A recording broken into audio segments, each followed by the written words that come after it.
Hola y damos la bienvenida a una nueva exploración a fondo. Para el análisis de hoy tenemos sobre la mesa unas notas verdaderamente provocadoras. Sí, un texto súper interesante. Un texto que lleva por título El miedo que se alimenta del miedo. Y de entrada les digo, la misión que tenemos en esta sesión es bastante ambiciosa, Pero creo que resulta increíblemente útil para el día a día. 100%. Vamos a desarticular esa idea tradicional, esa que nos han repetido hasta el cansancio desde que tenemos memoria, de que el miedo es pues un problema que tiene que resolverse. O que es una especie de enfermedad de la que hay que curarse, ¿no? Exacto. La idea hoy es entender cómo la verdadera trampa, el verdadero desgaste mental y físico, no es la emoción en sí misma. Sino la guerra absoluta que le declaramos a esa emoción. Y es que el material arranca con una paradoja central muy fuerte. El error fundamental no es sentir miedo. El error es todo ese sistema de tensión, las estrategias, los muros de contención que montamos encima del miedo para intentar erradicarlo. Ajá. Es casi como si el propio instinto de salvarnos fuera exactamente lo que nos termina hundiendo más. Lo fascinante aquí es que el autor nos propone un enfoque diametralmente opuesto a lo que solemos hacer. Es algo que denomina una alquimia de aceptación radical. Suena intenso. Lo es. En la cultura general, frecuentemente vemos el miedo como un monstruo, ¿no? Como una entidad externa que viene a destruir tu paz mental. Pero las notas que estamos revisando nos invitan a verlo simplemente como una energía. Una energía. Una energía natural que aparece en el cuerpo y que por su propia naturaleza transita. La resistencia a esa energía, la fricción y la guerra interna que desatamos para no sentir absolutamente nada de incomodidad, eso es lo que realmente devora a la mente. Claro, no es el miedo lo que te quiebra. Exactamente. No es el miedo lo que quiebra a una persona, es el conflicto continuo y agotador de intentar que ese miedo desaparezca por la fuerza. Y creo que poner esto sobre la mesa es de vital importancia para quienes nos escuchan hoy. Digo, vivimos en una época de sobrecarga absoluta de información. Totalmente. Hay una ansiedad constante por el rendimiento. Parece que siempre hay que estar en la cima mostrando una cara perfecta, un control emocional inquebrantable. Que es agotador. Es súper desgastante. Y entender esta dinámica es, honestamente, un atajo espectacular para dejar de tirar tanta energía vital. Es una perspectiva invaluable para cualquier persona que ya esté cansada de luchar a diario contra sus propias emociones. Sí, es un cambio de paradigma. Así que, a ver, analicemos esto con detenimiento. El primer gran punto del texto desglosa una lógica que prácticamente todo el mundo tiene programada desde la infancia.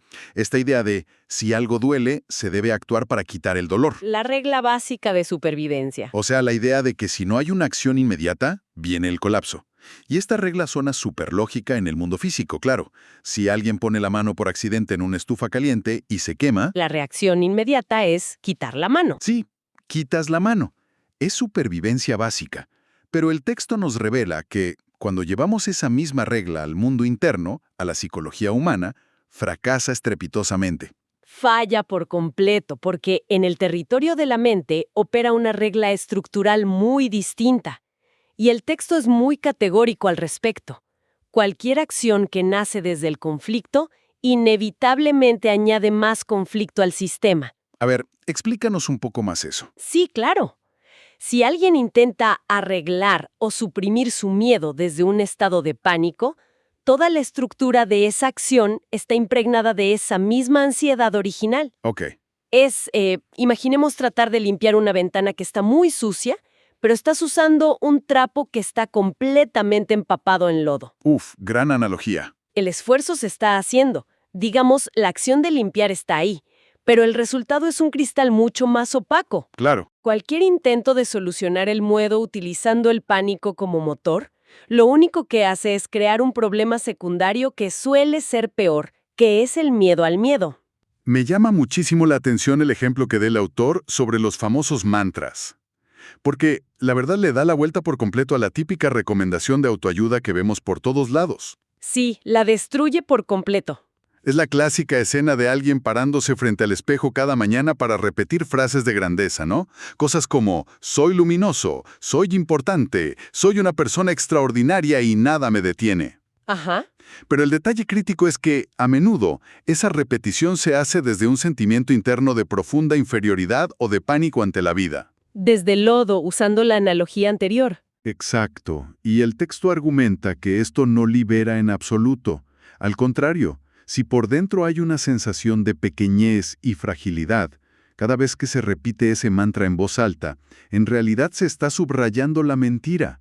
Es como ponerle un reflector a la inseguridad. Solo se refuerza la sensación interna de ser un fraude, de estar llevando una máscara temblorosa que en cualquier momento se te puede caer. Es una observación muy aguda, porque evidencia claramente cómo lo que hoy llamamos positividad tóxica se convierte en una trampa de la cual es muy difícil salir. ¿Sí? No es que una frase afirmativa tenga algo de malo por sí sola.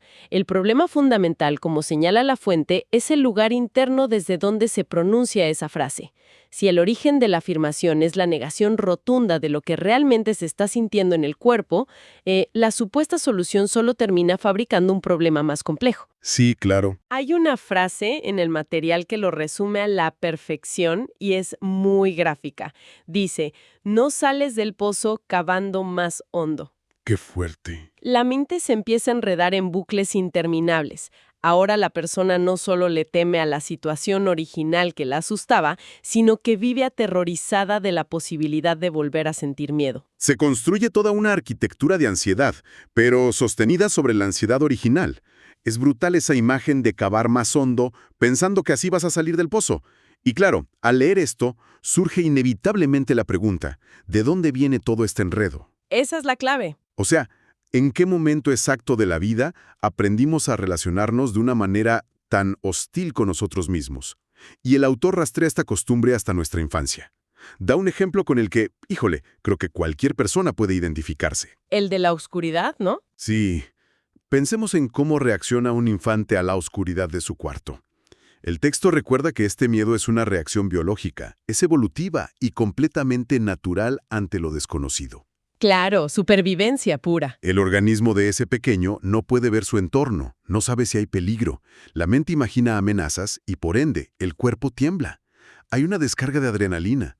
El cuerpo de ese niño quiere llorar, quiere correr a agarrarse de un adulto para volver a sentir seguridad.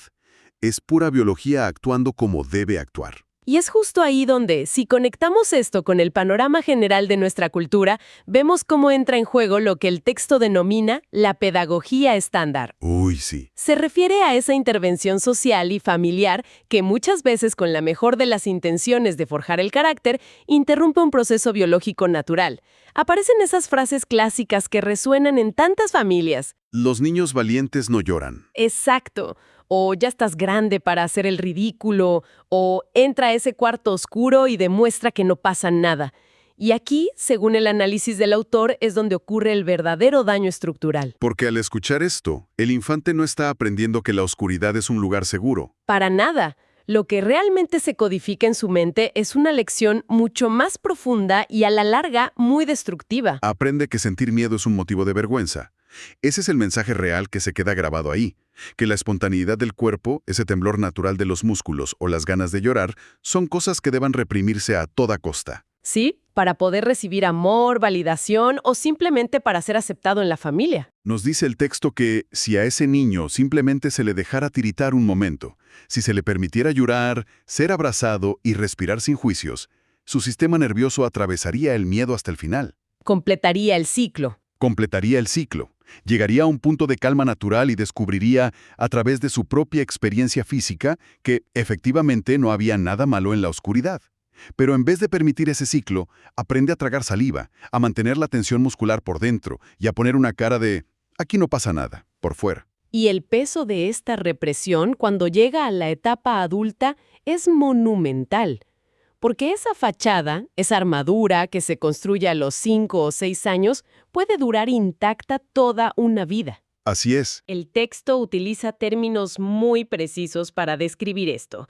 Habla de la creación de héroes laborales. Se refiere a esas personas en las oficinas o en las familias que todo el mundo describe como pilares. Gente supuestamente fuerte que aparentemente lo aguanta todo. Que aguantan desde cargas de trabajo inhumanas hasta crisis familiares sin derramar una sola lágrima. Exacto, pero la fuente revela algo desolador.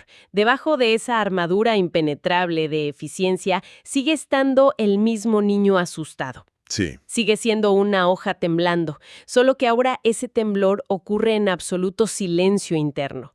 El miedo, al final, nunca desapareció con la madurez, simplemente se volvió clandestino. Una hoja temblando en absoluto silencio. Es una metáfora que cala hondo, porque ayuda a entender a tanta gente a nuestro alrededor y quizás, a nosotros mismos en ciertos momentos. Entonces, ¿qué significa todo esto en la práctica? Si esconder el temblor y mantener la fachada de héroe nos hace tanto daño, ¿cómo se supone que debemos lidiar con las cosas que duelen? Ahí es donde el texto da un giro muy interesante. Porque el autor nos lleva a una categorización del sufrimiento que me parece de lo más revelador de estas notas. Contrasta dos conceptos muy específicos, que son el sufrimiento destructivo y el sufrimiento creativo. El desglose que hace de estos dos tipos de sufrimiento es, digamos, el cimiento de toda la premisa. Por un lado, describe el sufrimiento destructivo, que es precisamente aquel del que se intenta escapar constantemente. Ajá. Ese tipo de sufrimiento se caracteriza porque desgasta la energía en círculos viciosos. Cuando hay una huida del dolor, esa misma huida, ese esfuerzo por no mirar lo que lastima, genera un dolor nuevo y a menudo más grande. Claro, te cambias de trabajo, te mudas de ciudad. Buscas una nueva pareja buscando tranquilidad, pero no hay un cambio en la estructura interna. La mente humana es tan hábil y tan creativa que simplemente fabrica nuevas distracciones y problemas secundarios para poder seguir evadiendo el dolor original. Es como ir a toda velocidad, pero sin llegar a ningún lado, solo gastando gasolina. Y, por el otro lado, presenta el concepto del sufrimiento creativo, que el autor califica como el único sufrimiento real o verdaderamente útil. Así es. Y la gran diferencia que marca el texto es que este sufrimiento creativo no se mueve, no busca distracciones, no se maquilla con frases de superación, no se manipula para que parezca otra cosa y, sobre todo, no se sobrediagnostica. El autor lo describe de una manera muy cruda. Dice, se deja arder donde está, Se permite que queme. se permite que queme. El texto nos recuerda que lo devastador en la vida no es la oscuridad en sí misma. Lo verdaderamente devastador es correr a ciegas y desesperadamente dentro de esa oscuridad buscando salidas de emergencia que no existen, chocando contra las paredes y sumando heridas innecesarias. Es una distinción extraordinariamente lúcida.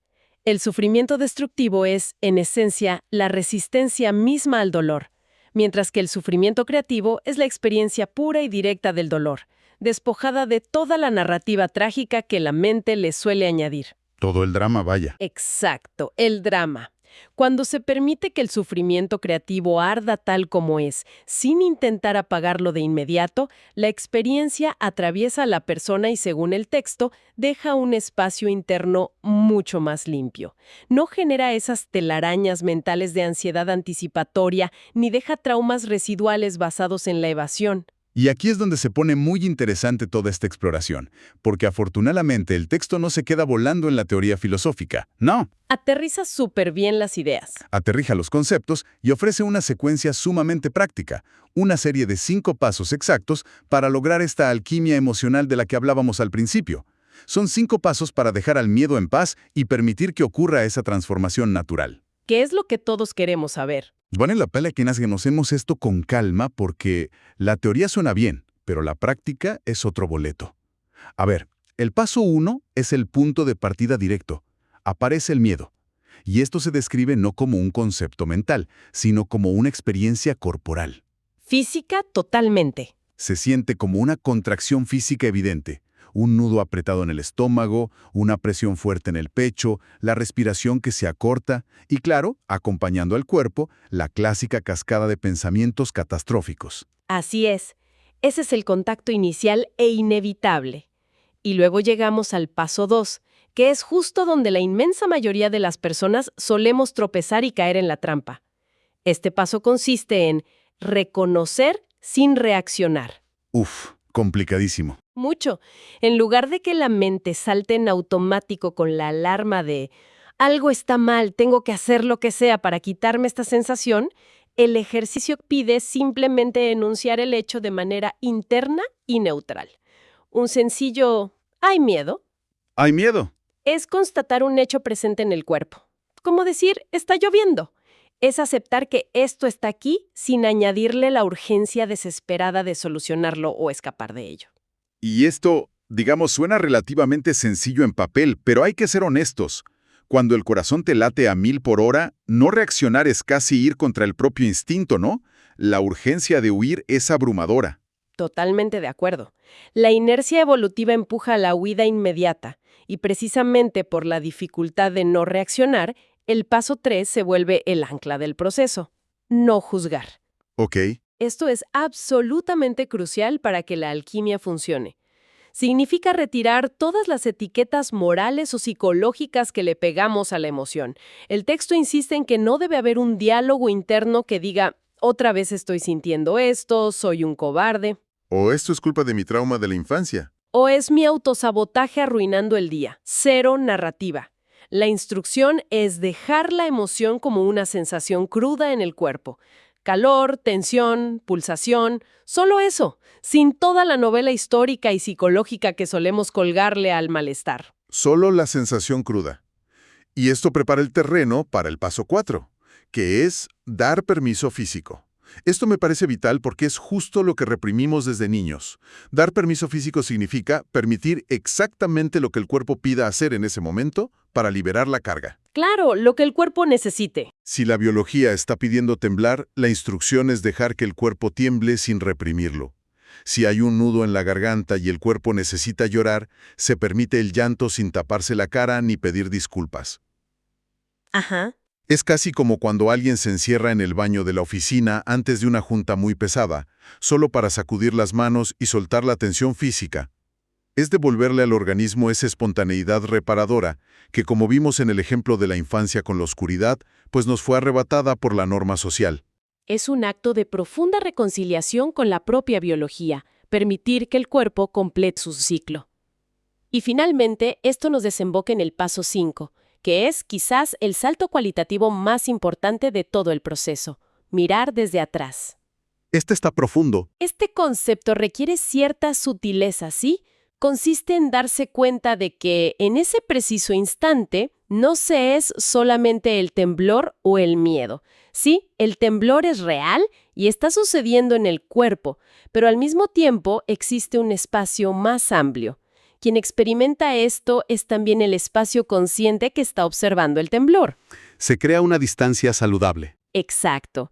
Y el texto asegura de manera muy categórica que cuando se atraviesan estos 5 pasos con honestidad, ocurre algo que ninguna técnica de control mental, por rígida que sea, puede fabricar: el resultado real de la alquimia. Claro, porque la energía no se está suprimiendo ni negando, se le está permitiendo reciclarse. ¿Y qué pasa entonces con esa energía del miedo? Las fuentes describen que al no forzar un cierre, al dejar de hacer acciones sobre el miedo para intentar asfixiarlo, su textura cambia. Es un proceso casi termodinámico dentro del cuerpo. Se transforma. La energía de la emoción se empieza a mover libremente. A menudo se intensifica y llega a un pico que puede ser muy incómodo, sí, pero luego, inevitablemente, empieza a descender por sí sola. Lo que estaba atrapado se desplaza y eventualmente se agota. ¡Qué maravilla! La transformación que se menciona es profunda y deja lecciones claras. Del miedo vivido por entero y sin resistencia, surge una valentía real y serena, no la pose rígida del héroe laboral. Ajá. De la rabia que se permite atravesar el cuerpo sin ser actuada destructivamente, surge una fuerza clara que sabe poner límites sin buscar lastimar a otros. Y de ese odio o resentimiento entendido hasta la raíz, surge el espacio para un amor o una empatía real. Es una transformación poderosa. Y fíjate cómo toda esta idea, este entrenamiento progresivo de no huir ante lo incómodo, nos va preparando sutilmente para el tema más intenso y definitivo que tocan las notas. Sí, el gran tema. Hacia el final, el texto guía la conversación hacia la experiencia que absolutamente todo el mundo esquiva o prefiere ignorar en las pláticas de sobremesa: la muerte. El autor reflexiona sobre cómo la vida puede estirarse a lo largo de décadas, pero la muerte se condensa en una fracción de segundo, un instante, y por eso representa la experiencia de mayor intensidad posible para la mente humana. Y el análisis que hace la fuente en esta sección es crudo, directo y sin filtros reconfortantes. Plantea una correlación lógica y directa. Si una persona ha pasado la totalidad de sus años huyendo sistemáticamente de sus emociones difíciles, evadiendo el miedo, anestesiando el dolor, en el momento final de su vida hará exactamente lo mismo frente a la muerte. El instinto será buscar una salida de emergencia. Eviten estar presente y lúcido en ese punto final. Y el autor sostiene una idea fascinante. Al hacer esto, al evadirse en el último segundo, la persona se pierde lo que él llama la última puerta. ¿La última puerta? Es un concepto muy paradójico, porque la muerte es indiscutiblemente aquello que la mente humana más teme, pero según el desarrollo del texto, es también lo que en el fondo el agotamiento psicológico más anhela. Porque cruzar esa puerta representa el fin absoluto del personaje. Exacto. Y cuando el texto habla del personaje, es importante aclarar a qué se refiere, ¿no? Se refiere a esa identidad fabricada que hemos construido y defendido con uñas y dientes toda la vida. El currículum. Sí, el profesional impecable, el sostén de la familia, la persona que nunca se equivoca, el estatus, la reputación. Es toda esa carga, esa máscara pesadísima, la que realmente entra en pánico ante la muerte, no nuestra esencia pura. Y esto plantea una pregunta importante y nos lleva directo a la revelación cumbre de esta sección. El autor explica que el evento de la muerte ejecuta al 100% lo que las prácticas profundas de meditación apenas logran insinuar durante la vida. Ajá. Si uno logra experimentar ese momento final sin negociar, sin resistir y sin buscar consuelos mentales, lo que cae y se desintegra es solamente ese envoltorio, ese personaje construido. Pero el texto argumenta que la conciencia, esa presencia silenciosa que pasaba la vida observando al yo, esa chispa que no nació con la biografía personal ni con el currículum, no muere. Es un punto fuertísimo. Ahora, es fundamental hacer una pausa y aclarar a quienes nos escuchan el tono de esta afirmación. El texto no presenta esta idea desde la trinchera de un dogma o una creencia religiosa particular. Lo expone de manera rigurosa como un hecho de la conciencia misma, un fenómeno observable cuando la estructura del yo se apaga. Claro. Y nosotros, en este espacio, no estamos avalando, promoviendo ni descartando ninguna visión espiritual específica. Simplemente estamos reportando y analizando la profundidad de esta idea tal y como viene estructurada en las fuentes. La premisa de que la conciencia sobrevive a la inevitable disolución del personaje. Es, sin duda, una perspectiva que sacude las bases y pone a prueba todo lo que asumimos sobre nuestra propia identidad. Y para ir aterrizando todo este viaje conceptual tan denso hacia algo que podamos usar al apagar este audio, el texto nos regala lo que denomina el sutra práctico. Me encanta esta parte. El autor usa la palabra sutra haciendo alusión a esos antiguos aforismos o reglas de oro de la filosofía oriental, que resumen grandes verdades en pocas palabras. Y la síntesis de este sutra es supradirecta. Dice, lo que aparece, aparece. El sufrimiento real empieza cuando lo conviertes en problema. Es muy claro. Es decir, ya sea que aparezca un miedo paralizante, celos irracionales, una tristeza profunda o una sensación de vacío, ese dolor primario es simplemente inevitable. Es parte del paquete de estar vivos. Pero el sufrimiento estructurado, la guerra mental que lo prolonga por meses o años, eso es enteramente opcional. Para ilustrar este cierre de manera clara, el autor nos recuerda que operamos bajo una dualidad muy marcada. Por un lado, está la voz de lo que él llama el ventrílocuo interno, esa mente condicionada y ansiosa que, ante cualquier emoción incómoda, empieza a gritar, «Esto está mal, esto no debería estar pasándome a mí, arréglalo ya». Ajá. Y por el otro lado está la conciencia, esa mirada más amplia que simplemente observa la tormenta y dice con neutralidad, «Esto está aquí, míralo, acompáñalo». Las notas nos dejan una lección muy bella. El heroísmo real, a diferencia de los famosos y desgastados héroes laborales de los que hablábamos, no tiene ningún brillo épico. No hay aplausos. No. Es un gesto totalmente silencioso y personal. Consiste pura y exclusivamente en no huir de uno mismo, en no embellecer la realidad, no dramatizar lo que se siente y, sobre todo, no identificarse ciegamente con la tormenta pasajera. Se trata de simplemente permitir que la vida se exprese en toda su gama, incluso si esa tarde decide venir disfrazada de miedo, de incertidumbre o de temblor, pero siempre bajo una mirada despierta y compasiva. Es la decisión radical de dejar de ser víctima de los propios estados internos. Totalmente. Y esto no pasa porque, por arte de magia, ya nunca se vaya a volver a sentir miedo en la vida. Eso sería una ilusión. Pasa porque, al aplicar esto, se descubre que el espacio interno es mucho más grande que la emoción misma, que existe una presencia capaz de contenerlo todo sin romperse. Es un aprendizaje de vida. Lo es. Y bueno, a lo largo de este análisis tan profundo, hemos visto cómo el texto nos insta paso a paso a dejar caer el pesado disfraz que cargamos. Nos invita a dejar de huir para darnos cuenta de que la conciencia sobrevive al final de nuestro personaje. Así es. Pero llevémoslo a lo más terrenal, al día a día. Y esto es algo que me gustaría dejar rebotando en la mente de nuestra audiencia hoy, como una reflexión para masticar en la semana. Si ese personaje que tanto esfuerzo nos cuesta proteger, el que queremos salvar del miedo a toda costa, para no quedar mal, es en el fondo solamente una ilusión temporal. ¿Qué pasaría entonces con nuestra ansiedad más cotidiana? Pensemos en esa junta de trabajo pesadísima del martes, en esa opinión ajena que nos aterra, o en ese error mínimo en un correo que no nos deja dormir.